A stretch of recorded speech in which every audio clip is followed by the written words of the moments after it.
Okay, you guys both here on the motion to strike? Yes, Yes, Your Your Honor. All right, let's go on the record on cause number DC 22-16676, Luz Rios versus Liliana Seeley.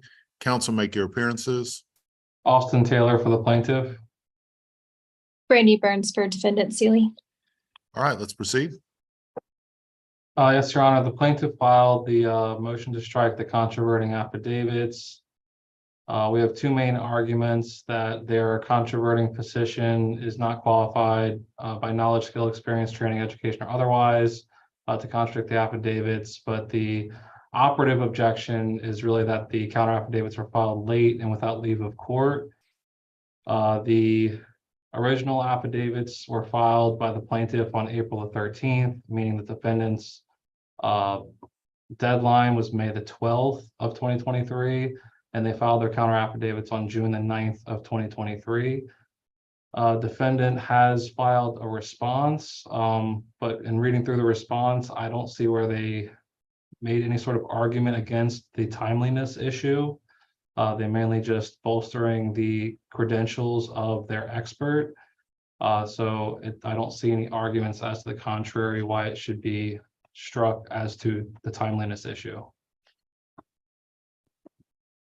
All right, response. The response to the calendar issue is that I incorrectly calendared it. It was only 10 business days late because we filed our answer on January 23rd, and the new rules say that we have 180 days, which made it May 23rd, and I filed it June 6th. So that made it 10 days. So I'm asking the court for permission for leave to file those because they aren't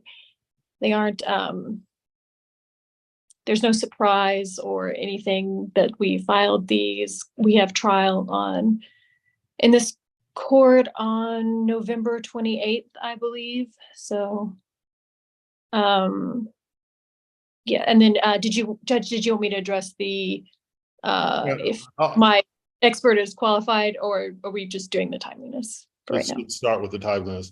Let me just say this, that on most issues, I'm pretty flexible on timeliness. It's a, if it's a scheduling order thing or whatever, counter affidavits, in my experience, just prolong trials that make them more difficult, more expensive. Occasionally you have situations where counter affidavits are necessary. And so I've typically taken a very, very strict view on counter affidavits when it comes to timeliness, because I do think they're so I need to be consistent across the board with every case like this, and every case where there is a late filed counter affidavit. And so unfortunately I'm going to have to strike them based on timeliness. So it's because I do this in every case. If it's late, it's struck. So did you have any questions? Let's see. I think, well, I've designated him as an expert for causation. Is that still okay? Of course. I mean, that's late. Okay. Well, then I have no question. And let me just say this, is that I think that's two very different issues. And I think that's part of the reason In re Allstate is so problematic, is that the trial judge in that case, and I've heard of other trial judges doing this, saying that if we strike the affidavit, that means the expert can't testify.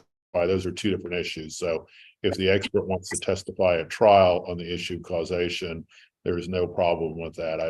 In fact, I think they might even be able to testify about reasonableness of necessity if they testify live at trial. So I think that's two totally different issues. I just didn't want to bring it to trial and then pay No. for that. Yeah, okay. Just want to make sure we're on the same. All right, Mr. Taylor, I'm sorry. Have you submitted a order for me on this? I believe there was one attached to the original motion we filed. I think you're right. Let me look. Yes. I think he did do it as well.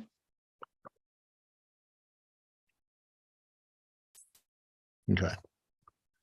All righty. Anything else today? No, Judge, not from me. All right. You have a great rest of your day, and you guys be safe out there. Okay. All right, Thank you. You too. Thank you. Bye-bye. Bye. Alrighty. Well, let me turn this off.